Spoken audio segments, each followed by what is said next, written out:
أعوذ بالله من الشيطان الرجيم. بسم الله الرحمن الرحيم. الحمد لله رب العالمين، وبه نستعين على أمور الدنيا والدين. اللهم صل على سيدنا محمد الفاتح لما أغلق والخاتم لما سبق، ناصر الحق بالحق والهادي إلى صراطك المستقيم، وعلى آله وصحبه حق قدره ومقداره العظيم. سبحانك لا علم لنا إلا ما علمتنا إنك أنت العليم الحكيم. قال رب اشرح لي صدري ويسر لي أمري واحلل عقدة من لساني يفقه قولي، ولا حول ولا قوة إلا بالله العلي العظيم. ولا حول ولا قوة إلا بالله العلي العظيم بمئة ألف ألف ألف لا حول ولا قوة إلا بالله العلي العظيم. نوينا تعلم وتعليم وتذكر والتذكير والإفادة والاستفادة والحث على التمسك بكتاب الله وبسنة رسول الله صلى الله عليه وسلم، والدعاء إلى الهدى والدلالة على الخير ابتغاء وجه الله ومرضاته وقربه وثوابه. آمين اللهم آمين. عما بعد، السلام عليكم warahmatullahi ta'ala wabarakatuh. Sidang hadirin hadirat muslimin muslimat yang dirahmati Allah Ta'ala, wa bil khusus jamaah Masjid Al-Mujahidin dan masyarakat utama Selangor Darul Ihsan. Syukur kehadirat Allah Subhanahu wa Ta'ala dapat sama-sama kita berkumpul untuk kita mengulang kaji pengajian yang wajib kita pelajari, yaitu tentang ilmu tauhid, ilmu akidah, yang mana setiap daripada kita wajib untuk mempelajarinya. Allah Subhanahu wa Ta'ala berfirman di dalam Al-Quran,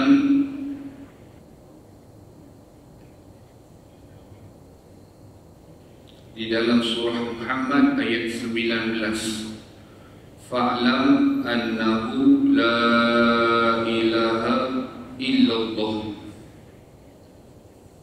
maka ketahuilah bahawasanya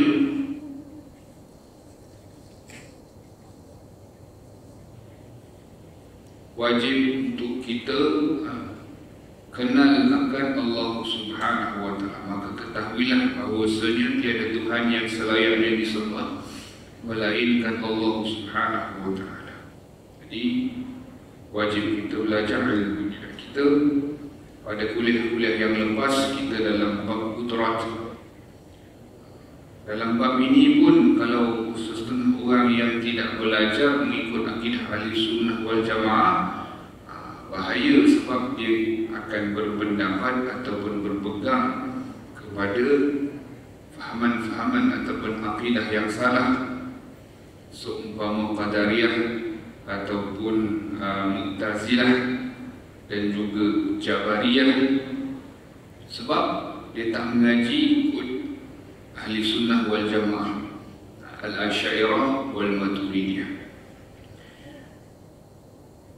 Di dalam kuliah yang lepas telah kita bahas tentang sifat kudrat Allah, sifat wajib yang ketujuh bagi Allah ni kudrat, yakni berkuasa, maha berkuasa atau sifat berkuasa. Wajib kita percaya Allah Ta'ala berkuasa mengadakan sesuatu atau meniadakan sesuatu yang mungkin. Kita faham ni, yang mungkin tu iaitu sesuatu yang boleh jadi ada, yang boleh jadi tiada. Kita kena ingat Allah Ta'ala tidak akan mengadakan sesuatu ataupun meniadakan sesuatu yang mustahil pada akal. Jadi kita kena tahu perkara ni. Apa dia hukum akal, apa dia hukum adat, apa dia hukum syarak. Sebab kalau kita tengok pada perbahasan kita yang lepas, siapa yang ada kitab, tengok pada pelajaran ke-8 huraian sifat kudrat itu, Allah Ta'ala berfirman, Innallaha ala kulli syai'in qadir. Sesungguhnya Allah Ta'ala berkuasa atas tiap-tiap sesuatu. Maksud berkuasa atas segala sesuatu, yakni mengadakan atau meniadakan sesuatu yang mungkin. Di situ kita faham. Jadi ayat Al-Quran ini ayat yang sama di dalam kitab kita ditulis surah Al-Ankabut ayat 20, juga di dalam ayat surah Al-Baqarah ayat 20, ayat yang sama. Juga ayat yang sama pada surah An-Nur ayat 45. Ada tak Haji? Tulis dulu. Ada. Baik. Jadi penting ya, dan mengikut iradat Allah. Yang kita akan belajar lepas ni adalah iradat dan ya, menurut mengadakan sesuatu dan meniadakannya sesuatu yang mana yang mungkin ataupun mungkinan. Apa dia mungkin ataupun mungkin? Yang boleh jadi ada, yang boleh jadi tiada. Menurut iradat, yakni kehendak Allah Ta'ala. Kena yakin dan percaya Allah Ta'ala itu berkuasa. Kalau tidak, ia lemah. Dan lemah itu satu sifat satu sifat yang kekurangan bagi Allah Subhanahu Wa Ta'ala. Mustahil ada apa juga sifat kekurangan bagi Allah Subhanahu Wa Ta'ala.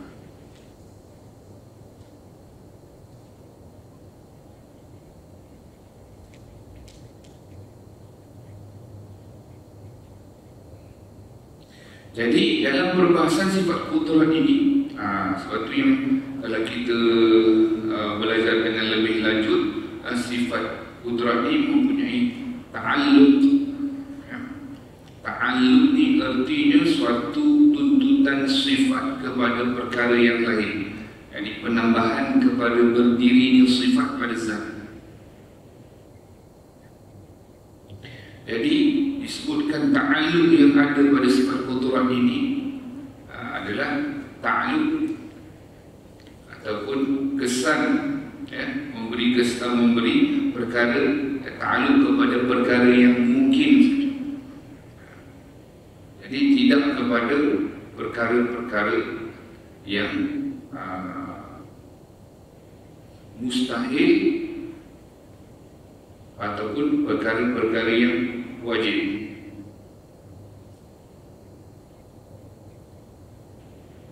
Sebagaimana contoh ya, kewujudan Allah Ta'ala ni kita telah pelajari dulu bahawasanya ianya wajib pada akal.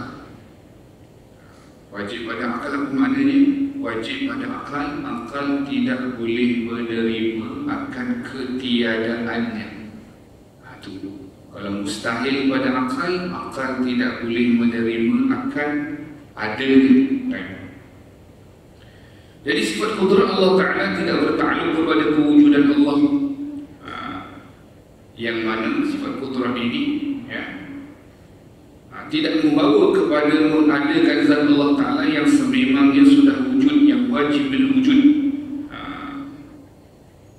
Sebab itulah disebutkan ianya tidak berkait dengan perkara yang wajibat.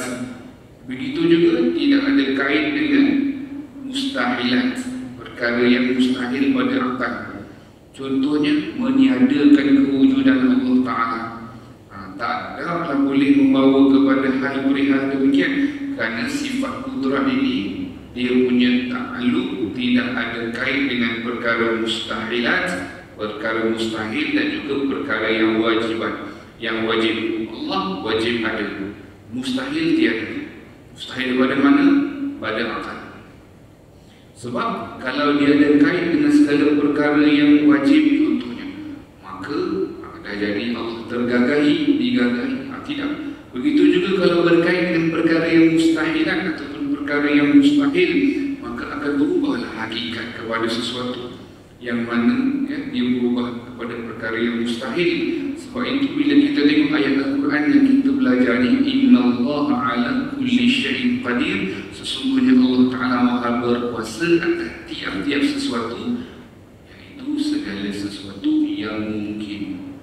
Sebab itu pernah kita beritahu pada kuliah yang lepas, bila mana ada contohnya, macam saya sendiri berpengalaman, Allah Ta'ala izinkan ada satu orang-orang yang tali sebaran, yang mana dia berhujah dengan saya dengan guna ayat Quran ni.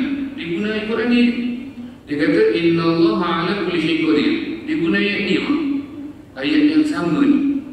Dia kata sesungguhnya Allah Ta'ala berkuasa mengadakan segala sesuatu, berkuasa atas segala sesuatu. Dia boleh, dia cakap, dia kata boleh mengadakan sesuatu, meniadakan sesuatu. Jadi kalau macam tu Allah berkuasa buat segala sesuatu, boleh Allah buat anak, isteri, ada anak, ada isteri. Apa jawab kita?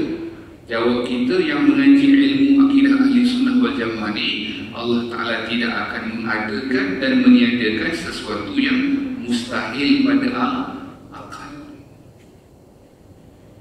dan juga tidak akan mengadakan sesuatu yang mana atau mengadakan sesuatu yang sememangnya yang wajib pada akal. Contohnya kewujudan Allah Ta'ala, tak adalah nak wujud balik, mengadakan kerana Allah itu kewujudannya sedia ada. Penting ni bang, sebab ada orang sekarang ni, ada orang mengajar, adalah belah-belah sana, belah-belah utara banyak tutup buku, banyak utara, pantai timur banyak tutup buku, bagus, tutup pondok. Tapi kalau orang dia nak sesat juga, dia cari untuk garu, untuk haru. Faham tak? Faham tak maksud saya? Dia cari juga yang tak tentu kalau ni. Dia cari juga yang tak betul ni. Dia cari juga ni. Sudah. Ingat tak masa kita belajar bab qidam? Cuba tuan-tuan buka sifat qidam, ada tak ayat Al-Quran yang berihal mengenainya? Ayat yang berbunyi huwa awwalu wal akhiru wal zahiru wal batin wa huwa bi kulli syai'in alim. Surah apa? Ya, muka surat. Muka surat 7. Cuba buka muka surat 7. Ayat Al-Quran yang berbunyi huwa awwalu wal akhiru wal zahiru wal batin wa huwa bi kulli syai'in alim. Dialah Allah yang maha awal, dialah Allah yang maha akhir, dialah Allah yang maha zahir, dialah Allah yang maha batin. Tuan-tuan yang dirahmati Allah, bila kalau faham secara literal, secara direct, memanglah terjemahan dia Allah yang maha awal. Tetapi maha awal tu, Haji Nurdin dan sahabat-sahabat, bukan bermakna Allah tu hak mula-mula. Kerana kewujudan Allah yang tiada mula. Dia boleh kata Tuhan tu ada mula pasal Allah Ta'ala semula Quran. Sudah, masa tu bang, kalau tak ikut acuan ahli sunnah wal jamaah, jenuh. Kita ni hidup kat dunia ni tak lama. Dekat akhirat selama-lamanya tak lama. Dekat akhirat selama-lamanya tak tahu bila. Selama-lama tak akhirat. Dekat dunia ni lah kita nak betul-betul bab iman ni tak boleh buat cerai. Cerai lah tu. Mamu yang cakap tu cerai. Bukan cerai. Cerai tak tarik tak ada masalah. Hari kalau cerai tak ada masalah. Kalau iman, kalau dia menyifatkan Allah Ta'ala kepada sesuatu yang batin, Contoh menetapkan ada mula bagi Allah pasal dia baca Quran tu huwa awal wal akhir. Sedangkan maksud al-awal tu bang, maknanya tiada mula. Sebab kalau ada mula, pasti ada yang memulakan bang. Kalau ada yang memulakan, pasti ada yang memulakan Jainuddin. Pasti dia berpusing. Ingat tak kita dah bahas panjang lebar lah. Tak masa sebelum PKP kita dah baca. Jangan buat silap. Kalau ada mula, tentu ada yang memulakan. Dan kalau ada yang memulakan, pasti ada yang memulakan. Kan dia berpusing macam tu. Jangan buat main. Buat akidah ni bang. Allah tak ada mula bang. Kalau ada mula, pasti ada memulakan. Dia boleh kata macam tu pasal Al-Quran dah. Ini nama fahaman literal. Faham tak literal? Dia ambil terus macam tu saja. Sedangkan dia kata, dalam kamus, maksud awal tu hak mula-mula. Hak kamu kata mula-mula. Kamus yang kamu tengok, kamu tak baca habis. Banyak lagi kamus, banyak lagi tafsir. Maksud Allah Subhanahu wa ta'ala itu tiada mula. Maksudnya Allah Ta'ala itu al-awwal. Maknanya dengan tiada mula. Kerana apa dia? Kerana Allah baginda Nabi sallallahu alaihi wa ala alihi wa sahbihi wa baraka wa sallam sendiri bagi tahu bahawasanya Allah Subhanahu wa taala kana Allah wa lam yakun syai'un ghairuhu. Hadis ni riwayat Imam Bukhari. Puak ni kadang-kadang hadis lain dia tak terima bang. Puak penjambui ni dia tak terima. Apa penjambui ni? Dia tak terima. Dia kata hadis-hadis tak terima. Oh sudah. Tapi imam-imam lain tu Imam Tirmidzi, Imam Nasa'i itu bukan imam hadis. Imam Abu Dawud itu bukan imam. Jadi Imam Bukhari yang diriwayatkan kana Allah wa lam yakun syai'un khairu. Dialah Allah yang pada azalinya tiada sesuatu pun selain daripadanya. Apa makna azali? Yang tak ada mula. Ada tak lagi Nabi SAW bagi tahu tentang tak ada mula ni? Riwayat Imam Bukhari juga dalam kitab Al-Adab Al-Mufrad. Allahumma anta awwal falaysa qablaka syai'. Kalau abang kita boleh faham bahasa Arab, faham dan tu saya baca ni. Allahumma anta awwal. Ya Allah, engkaulah hak mula. Maksud mula tu apa? Dia ada belakang tu. Falaisa qablaka syai'. Tiada ada sesuatu pun sebelummu. Maknanya apa? Yang tu penting tu falaisa qablaka syai'. Falaisa qablaka syai' ini. Yang apa? Tidak ada sesuatu sebelummu. Makna kata Allah tak ada mula. Tiada mula. Itu penting.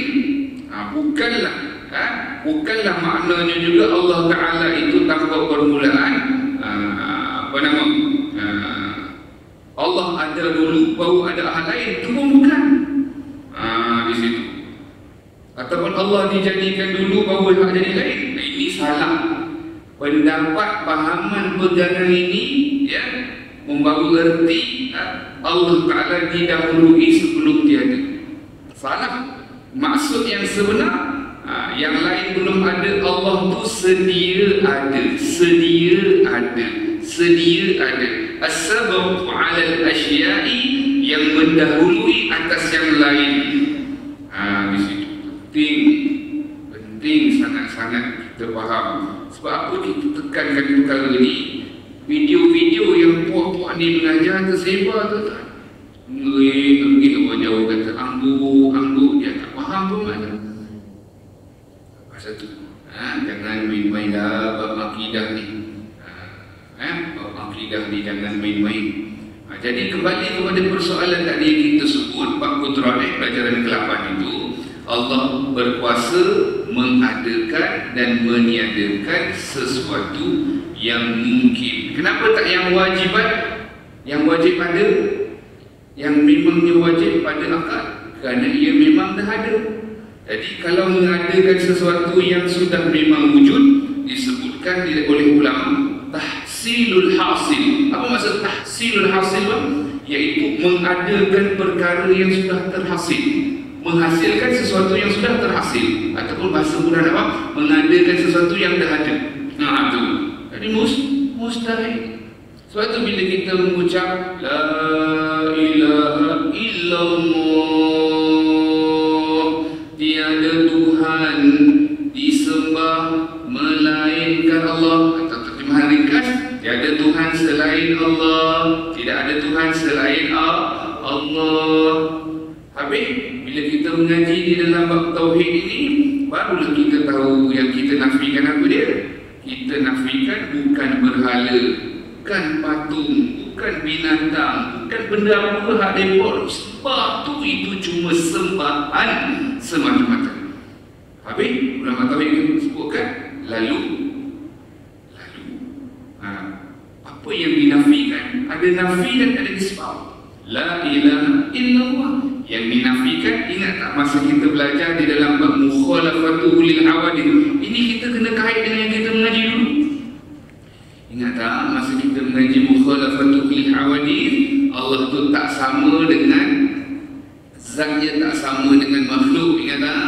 Yang kedua, sifatnya tak sama dengan makhluk, dan yang ketiga, perbuatannya tidak sama dengan makhluk. Justru apa yang dinafikan dalam la ilaha illallah, beribu juta pun kita dah bertahlil. Apa makna dia? Tidak ada Tuhan yang disembah melainkan Allah, dengan makna yang mana dinafikan itu adalah Tuhan yang sama zat, sama sifat, sama perbuatan dengan Allah. Hakikatnya di dunia tak ada. Tiada yang sama dengan Allah pada zat, sifat, perbuatan. Kalau tak ada, apa kita nafi? Itu ulama menyebutkan ya, fardu takdir sekiranya ada, hak tu yang kita nafikan. Bahkan mustahil ada, kerana ia ini adalah mustahil pada akal ada Tuhan selain Allah. Sebab tu ingat tak kita mengaji sebelum kudrat wahdaniyah, ingat tak? Allah Ta'ala itu Esa, tak ada hal lain pada zatnya, pada sifatnya, pada perbuatannya. Kita dah bahas dalam kuliah yang lepas, kan? Dalam bab wahdaniyah dulu, Allah tu Esa pada zat. Kita menafikan dua kam muttasil dengan kam munfasil. Begitu juga pada Esa pada sifat, kita mengaji dulu, kita menafikan dua kam juga, muttasil dan kam munfasil. Kam maknanya berapa, bilangan, kuantiti. Muttasil makna bercantum, munfasil makna bercerai, terpisah. Dah bahas pada kuliah yang lepas. Masuk dalam bab kudrat pula. Bila kita tengok ayat ni kan, kalau kita ditanya, kalau boleh tak Tuhan nak jadikan anak dan isteri, apa jawapan dia? Soal, bukan apa jawapan dia, kita beritahu soalan kamu itu sendiri salah. Your question itself is wrong. Soalan kamu sendiri salah. Kenapa salah? Tak apa, soalan tersebut sendiri salah. Salah apa maksudnya salah? Tuhan tidak akan jadikan sesuatu yang mustahil pada akal. Kalau ada dua Tuhan, hancur lebur dunia ni. Nampak tak? Kita dah belajar dalam bab wahdaniyah dulu. Sebab tu penting kita ikut fahaman acuan ahli sunnah wal jamaah. Allah berkuasa atas segala sesuatu yang mungkin. Ingat ya, takrif mungkin atau mungkinan, yang boleh jadi ada, yang boleh jadi tiada. Dengan itu tetaplah Allah bersifat kudrat, iaitu berkuasa dan mustahil atasnya sifat ajzun, yakni lemah Allah Ta'ala. Ada di dalam kuliah yang lepas juga kita dah beritahu tentang ada setengah orang yang salah faham tentang, biasalah kita dengar kadang-kadang, jika Allah Ta'ala nak jadikan, Allah kata kun. Memang dalam surah Yasin tu disebut kata, berkatalah, jadilah, maka jadilah. Memang terjemahan macam tu terjemahan. Maksud dia bukan Allah nak jadi, Allah kata kun je. Kun. Apa makna kun di sini? Apa makna? Kita kena faham ikut acuan ahli sunnah wal jamaah. Jadi Allah Ta'ala mengadakan sesuatu, bukan Allah sebut kun. Sebut tu tidak. Tetapi Allah menjadikan makhluk contoh. Allah menciptakan makhluk dengan sifat kudrat Allah Ta'ala yang kita mengaji ni. Jadi dalam Al-Quran ni, kan dalam Quran disebut kun fayakun, betul tak? Kadang-kadang orang biasalah dia guna ayat drama atau ayat filem. Arti pada disebut kun fayakun, tapi apa maknanya? Bukan sebut-sebut. Makna kun fayakun di dalam Al-Quran yang kita baca, yang pertama ingat ya, merujuk kepada betapa cepatnya ciptaan Allah Ta'ala. Ingat ni, apa dia kau bilang? Merujuk kepada betapa cepat. Kan biasa-biasa kada mau sembang-sembang biasa ni, pada bersembang Allah nak jadi, Allah kan Allah nak jadi kun fayakun. Betul lah tu, betul tu cakap, tapi makna cuba tanya. Kadang dia jawab atau selalu jawab Allah kata kun, bukan Allah kata kun. Makna kun fayakun dia bang, iaitu betapa cepatnya ciptaan Allah Ta'ala. Tu satu, merujuk kepada yang tu yang pertama. Okay. Jadi kun fayakun itu dalam Quran kan, itu kalam Allah, kata ulama ya. Jadi yang disebut tu, kalau nanti kita mengaji dalam bab kalam, ini disebut sebagai apa nama, ta'alluq kepada sifat kalam itu ya, adalah ta'alluq dilalah yang menunjukkan, bukan ta'alluq ta'thiri. Yang memberi bekas itu adalah sifat kudrat Allah Ta'ala, Allah yang memberi bekas, bukan perkataan itu. Jadi kun tu ta'alluq dilalah, nak tunjuk kata saja. Hakikatnya di Allah yang memberi kesan, memberi bekas, mengadakan dan meniadakan sesuatu yang mungkin. Itu yang pertama, betapa cepat dan pantas. Kedua, ini kita ingatlah yang kedua, apa makna kun fayakun ini? Iaitu tiada wasitah. Apa makna wasitah? Tiada perantaraan. Allah nak jadikan sesuatu, meniadakan sesuatu, tidak ada perantaraan. Tak ada. Allah direct. Tak perlu kepada segala sesuatu, alatan ke, pertolongan ke, apa juga. Jadi makna yang kedua bagi kun fayakun, Allah jadikan dan tiadakan sesuatu yang mungkin ini tanpa pertolongan. Tiada hak tengah.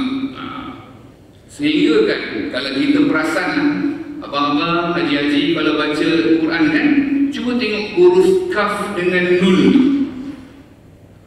Kun kan, dia bukan tulisannya kaf waw nun, tak. Cuba tengok betul-betul, kaf dengan nun, kaf dengan nun sahaja, kaf dengan nun sahaja. Apa erti dia? Isyarat, hikmah ataupun rahasia antara kaf dengan nun. Itu kadang-kadang bagi anak kita biasa dengar doa ya, ada yang berdoa berdasarkan apa yang Nabi doakan, bainal kafi wan nun, antara kaf dengan nun. Ada tak apa-apa? Tak ada wasitah, tak ada hak tengah, huruf apa semua tak ada. Antara kaf dengan nun tak ada apa-apa. Isyarat kepada Allah, isyarat kepada Allah menjadikan, meniadakan sesuatu tanpa wasitah. Tak ada hak tengah-tengah, tak ada hak tolong, tak ada. Masya Allah. Masa tu bila kata panjang, kadang-kadang pas kita umur berapa tahun, 60, 70 baru kita perasan. Kadang-kadang mungkin umur kita 30, 40. Tak apalah, mujuk kita belajar. Saya pun sama tuan-tuan, kita semua sama, mujuk mengaji. Kalau tak mengaji sama-sama tak reti, bukan kita reti semua benda, betul. Maksud dia begitu. Bukannya kata kun kita reti dah. Bila kita baca surah Yasin, kita tengok, ni ta'alluq dilalah, bukan ta'alluq ta'thiri. Sifat Allah yang kudrat, yang mengadakan dan meniadakan sesuatu yang mungkin. Bukan Allah Ta'ala yang kata kun, tidak. At least hari ini kita jelas. Tak apa, biar sekejap je kita mengaji, betul tak? Biar dapat sikit tapi terang habis. Tak apa sebulan sekali, saya tak, sebulan sekali ke hari-hari saya tak ada masalah. Tapi pasal kita nak faham tu, biar faham tu jelas. Begitu juga baru-baru ni ada yang kata, Tuhan, kalau kita nak membuat sesuatu tu, ya, kita sendiri yang buat. Oh, bahaya. Dia tak kait dengan Allah Ta'ala. Itu bahaya fahaman Mu'tazilah. Mu'tazilah. Oh, dia kata Allah tak ada kena-mengena. Kita yang kontrol diri kita. Dia begini tu. Kita jalankan sikit. Kita ada beberapa minit. Baik. Yang memberi bekas ataupun yang memberi kesan, hakikatnya Allah Ta'ala. Ini kita kena faham. Sebab kalau dia meyakini sesuatu itu boleh memberi kesan, memberi bekas dengan sebab ataupun tabiat, dia boleh jadi kafir. Na'udzubillah, tidak ada khilaf di kalangan ulama. Namun kalau dia meyakini kekuasaan itu ada pada dirinya, kekuatan itu pada dirinya, yang boleh memberi bekas, kata ulama, dia dihukum orang fasik, ahlul bidah.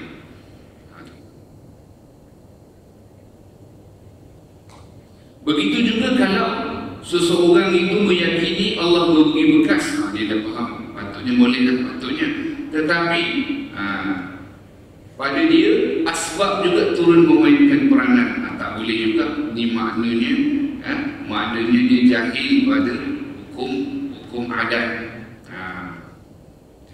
Tetapi di sini kalau dia faham, kalau dia meyakini sebab itu dijadikan oleh Allah, sebab tabiat kekuatan yang ada pada diri dia, yang Allah beri pada diri dia, itu dijadikan oleh Allah. Harus bagi asbab. Asbab contoh kita faham, makan, menyalahi musabbab, sebab dan kesan daripada sebab. Contohnya dia makan, asbab makan, musabbab kesan daripada sebab itu menjadi kenyang. Boleh tak jadi bila kita makan tak jadi kenyang? Maknanya apa dia? Asbab tu menyalahi musabbab. Asbab makan, musabbab dia menyebabkan kenyang, tapi dia tak kenyang. Boleh tak? Boleh. Sebab apa dia? Yang memberi kesan hanyalah Allah. Sebab tu bila ada orang makan tak kenyang, ada orang dahaga minum air, ada orang yang memotong dia balik potong. Kita tengok kisah Nabi Ibrahim cukup ada dua situasi. Kan Nabi Ibrahim pertama, api tidak membakar. Betul tak? Api itu tidak membakar. Supposedly api membakar tak? Itu sifat dia membakar. Tetapi tidak membakar. Sebab apa? Ini penting kita mengaji hukum adat dan hukum akal. Adat kebiasaan api membakar, adat kebiasaan pisau memotong. Tetapi kalau menyalahi hukum adat, itu dinamakan apa? Dinamakan harus pada akal. Yang boleh jadi ya, boleh jadi tidak. Sebab itulah ulama menyebutkan sifat kudrat Allah Ta'ala inilah yang memberi bekas. Allah Ta'ala lah yang memberikan bekas, memberikan kesan. Usaha dan ikhtiar kita pada hakikatnya tidak memberi bekas. Habis itu kita disuruh berusaha. Allah perintah apa? Allah perintah kita mari hari haji datang. Gunakan segala anggota kita datang ke rumah Allah Ta'ala. Tapi hakikatnya tidak memberi bekas. Lalu apa? Di sini penjelasan ulama apa? Penjelasan ulama apa dia? Kedua-duanya usaha dan ikhtiar ini sebagai madkhal. Apa makna madkhal? Jalan pembukaan untuk menjayakan sesuatu. Sebagai contoh, nak memutuskan sesuatu, perbuatan memotong dilakukan. Perbuatan itu usaha ikhtiar. Tetapi yang memotong pada hakikatnya Allah Subhanahu wa Ta'ala. Yang membakar api yang membakar sesuatu, hakikatnya Allah Ta'ala yang membakar. Bukanlah ketajaman pisau, bukanlah kepanasan api, bukanlah makanan ataupun nasi yang dimasukkan dalam perut itu, tetapi yang membakar, yang memotong, yang mengenyangkan siapa je? Allah Ta'ala. Benda ni kalau tak mengaji, aku Cuma kalau dia sebut secara adatnya, insya-Allah ada makan kenyang, dia tak jadi kafir, jangan salah faham. Adat kebiasaan, biasalah makan 2 pinggan tu kira lebih tu. Adat kebiasaan tu. Tapi kalau dia meyakini, beriktikad dan kerana nasi dengan pinggan-pinggan sekali telan, pasal tu dia kenyang, pasal makan pinggan. Oh, sedap. Hakikat dia yang memberi kesan dan bekas adalah Allah Ta'ala. Jadi, sebab tu ulama menyebutkan lagi, nak bagi faham perkara ni, kita ni ahli sunnah wal jamaah, kita dikatakan majbur. Apa makna majbur? Yang terpaksa dari segi batin, tetapi dari segi zahir memang mukhtar, kita memilih. Yang inilah pegangan kita ahli sunnah wal jamaah. Tidak boleh kita lari daripada pegangan ini. Dan sifat kudrat ini adalah satu sifat yang kaitannya dengan sifat-sifat yang seterusnya yang kita akan belajar nanti, iaitu iradat, ilmu dengan hayat. Keempat-empat sifat ni, Jinuddin dan sahabat-sahabat, dia ni kita kata saling melengkapi. Tak boleh tak ada walau satu.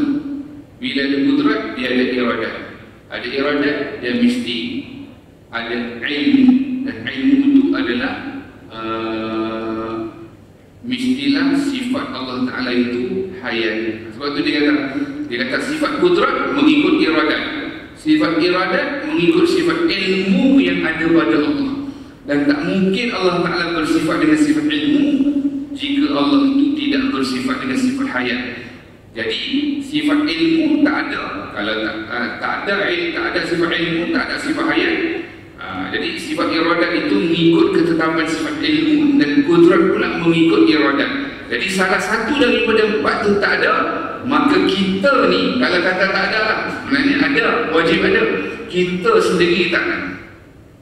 Kita ni menjadi bukti sifat kudrat, sifat iradat, sifat ilmu dan sifat hayat ni ada, wajib ada pada Allah Subhanahu wa Ta'ala. Kesepakatan daripada keempat-empat, kesepaduan daripada keempat-empat sifat ini, kudrat, iradat, ilmu dan hayat, yang kita akan lanjut nanti pengajian dia, itulah kita ni wujud, adanya kita ni dengan kesepaduan empat sifat yang wajib bagi Allah Subhanahu wa Ta'ala. Kita akan sambung kuliah yang akan datang pada bab iradat dengan izin Allah Ta'ala. Mohon maaf salah silap, panjang umur bertemu lagi. Wabillahi taufiq wal hidayah. Wassalamualaikum warahmatullahi wabarakatuh.